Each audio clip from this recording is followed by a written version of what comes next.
Hey everybody, welcome back to Why Am I Yelling? I'm Krista, and today is Tuesday, March 31st. It's the last day of March. It feels like the 9,746th day of March. I'm sure you guys would all agree with me on that one. It has been a crazy ride this month of March, and I feel like we are still going up the roller coaster ladder. We haven't reached our peak and we haven't hit the bottom yet. So, um, if you know anything about me, you know that I don't enjoy roller coasters. You know that I do enjoy the crazy ride of life, however, but I don't like when it's upside down and loopy-loopy. And I think that's how a lot of us are feeling right now. So I wanted to come on and talk today about finding joy. Lots of posts and conversations around anxiety and stress and how to manage through it and how to deal with it and all that stuff. And so I thought it would be a good idea to talk about how we can manage through that stuff. It's not easy. We have all taken on additional roles and responsibilities in our own homes, becoming, surrogate teachers for our kids, becoming, um, you know, sounding boards for our partners who are going through, the same things that we're going through, only different careers, different backgrounds, different everything. My husband works in the news. His job doesn't stop. And so, um, us being together in the same home for 24/7 has really given me a view into his experience for what he goes through on a daily basis, just having to produce news and understand and communicate that to the general public. So we're all under different stresses and we all have different things that we need to focus on.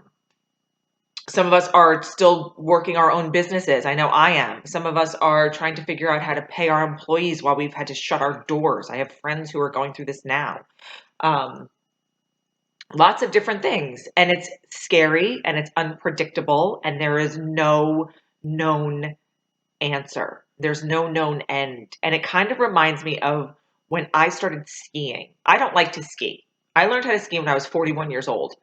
And I can remember my good friend took me up to the top of the mountain after I had several lessons. And I looked down and I was like, why in the hell am I standing up here? Because the first thing that went through my mind was I could literally break my neck or my arm or my leg or my shoulder or my wrist or whatever. It took me like 2 hours to get down the mountain because I was so scared. And when I got down, I realized I couldn't see the bottom. And that was my fear. My fear was I couldn't see the bottom. And so, how do we navigate through that fear? I did my TED talk on this actually, and it's not out yet. So I think tomorrow I'm actually going to recite my TED talk for you because I think it will be helpful for some people. And I think the message is abundantly clear is that we have to lean into our personal faith to overcome our fear, especially in times like this.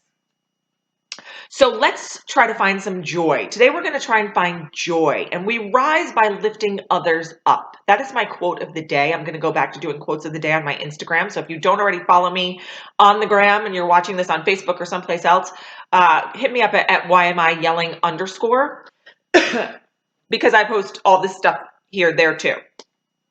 And I have a fun story. Um, so I think, finding joy in parts of our lives that are typically stressful can be difficult because we're not looking for it. We're not looking for the joy. We're not looking for the reason why we need to be grateful in this moment right now because the kids are driving us crazy or, you know, life is happening around us. I don't have to explain it to you. You're going through it with me, right? So in my post, I said we can try to feel better. So how do we make ourselves feel better? And I think the first answer to that for me, especially, is self-care, right? Being able to step away and find time for yourself every single day. And whether that is 5 minutes before bed reading a book without interruption, if that is sitting in a bathtub for a moment, if that is self-educating yourself by downloading something that you're interested in and you've wanted to learn, and that is you taking care of yourself, of your mind. If it's praying, if it's, you know, being good to yourself is really important. It's the first thing that you should do. And I know a lot of us can't go to the gym because our gyms are closed. And so now my neighbor, I just got I just got his box of weights. He's gonna put like a gym in his garage because the gym here is closed. And so, finding ways to take care of yourself is really important. Staying on your healthy, eating trend, right? I have another friend who has been doing Weight Watchers. She's lost 27 pounds or so. I'm so proud of her. And these last couple of weeks, she's fell off the wagon. Understandably so. And today I saw that she's posting, got to get back on. This is not an excuse. I feel really good about myself. I feel really proud of myself for accomplishing it this far. I'm not going to let this overcome that. And so putting everything into perspective for yourself is really important. So I would say feel better by finding joy in what you do every day. And that is self-care. And that is treating yourself kindly. It's allowing grace. It is not being the best homeschool mom. No. It is not being the one who puts dinner on the table every single night with all the food groups on it. Right now, it is literally surviving. So if you can find a way to survive and thrive and find joy in your moment, then do so. Have a dance party with your family after dinner. Create art. Tonight, we're creating art as a family. We're going to do my son's art teacher in New York. She sent us an art project for the week, and everybody is making hearts, and we're going to draw and paint and make hearts and use a word that describes our heart, whether it's hope or brave or strong or loving or kind or whatever the word that we choose to use. And then we're going to post them in our windows so our neighbors can see that we are supporting them. And then we're going to send it to our friends in the city so they can maybe print them out and post them in their windows, right? Or do the same thing, friends in the city. Put hearts in your windows and support the people that are around you.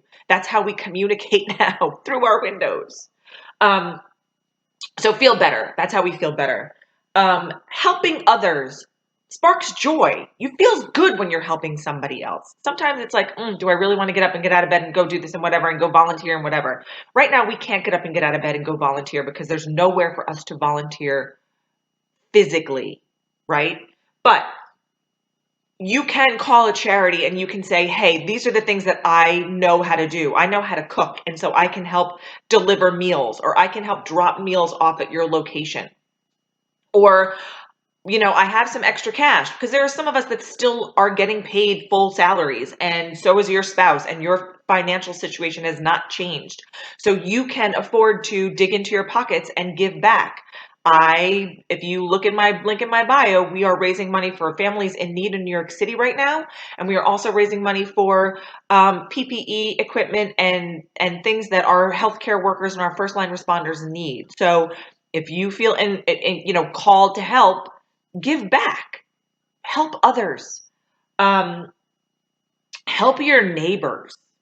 I have a friend whose husband has the COVID, and she has been getting a lot of lovely things from her neighbors. They've been dropping off food at her doorstep. They have been sending games for her kids to play. They've sent puzzles. Things like that go a really, really long way. Lifting each other up. In a time of social distancing, in a time of staying apart from each other, it's hard to lift each other up, but we're finding ways, right? I've started Zoom calls with my friends. We are connecting that way. I'm socially distancing with another set of friends up in Connecticut who we walk on opposite sides of the street, but we can still see each other and be in each other's presence without being so close. We are being very mindful of one another. We're being mindful of each other's space. I think it's a really good lesson because I have an 8-year-old who doesn't really know personal space. He's really bad at it. So now it's a good lesson in personal space for my little one. But I think it's really important. It's important to stay connected and lift up your friends who are feeling low. And then you have other friends who are not, and they are, moving through this. And we are all going to ebb and flow. We're going to have really good days, and we're going to have not really good days. And that's okay.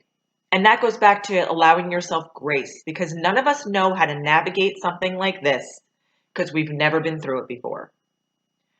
I can remember after September 11th, for me personally, we had to lean on a lot of friends and a lot of family to help support us because we were homeless. Literally, we were out of our home for 2 weeks. And so we had to rely on the support of others to allow us to stay in their homes, to share apartments with us, to on their pull-out couches, whatever we could do, share clothes, buy new clothes, get us a toothbrush, all that kinds of stuff. It was really, really humbling, that experience, and really, really eye-opening for us because that was really, the spark of me starting my giving back journey and supporting other people. It's really important for me to reach out to my friends. It's important for me to stay connected to the people that I care about. Text, email, voicemail, Zoom conference calls, whatever it is. Lift each other up by showing your support for your people. Communicate, right? Have the conversations. Tell people that you need help. It's okay to ask for help. One of the biggest learning lessons for me in my entire life was learning to ask for help and allowing people to come in and help you, right? We're home with our kids. Have them pitch in and do the laundry and make the beds and set the table and do the dishes because you're doing all the other things that you weren't doing before. You're being the teacher and all the other things. You're working and you're supporting, and everything that you're doing is just as important, and you can't do all of it alone. So ask for help and get that support from the people that are in your immediate vicinity right now. If I'm running to the store, I send a text out to my friends and say, hey, I'm running to the store. Does anybody need anything? And if somebody does, I say, okay, great. I'll leave it at your doorstep. Right? That's the network that we have created in my circle of friends. And I think it's really important because it feels like sometimes you don't have somewhere to turn. And that's not the case. There's always some place to turn. I know a lot of us are feeling very, very limited in the things that we can do, in the things that we can say. There's a lot of anger. There's a lot of politics happening. Governor Cuomo said it best today. This is not about politics. Everybody is red, white, and blue. This is not something that picks and chooses who it attacks and who it hurts, affects. This is a global humanity issue, and we have to start treating it that way. It can't be pull and push and tug, and it can't be. Well, we're never going to win this war if that's what happens. And so be kind, right? The best way to support each other is to be kind to one another and to care about what we all think about each other and to give what we have right now. And right now that's support and communication and knowledge and love and kindness. And that's really what it is. And so today, find joy. Every day, find joy. And when you go to bed every night, practice gratitude. Be thankful that you have a roof over your head, that you have food on your table, that you're still healthy. And even if you are struggling with your health, because I know people who are, they are still thankful that they can convalesce from their homes, that they can be in self-isolation, but in a place that is comfortable, that they can be around or near to their loved ones and still have access to talk to them on FaceTime or on the phone or via text. Find something to be grateful for every single day. You are alive. That is something to be grateful for. That is how we lift each other up. That is how we rise. That is how we continue to move forward through these unknown days.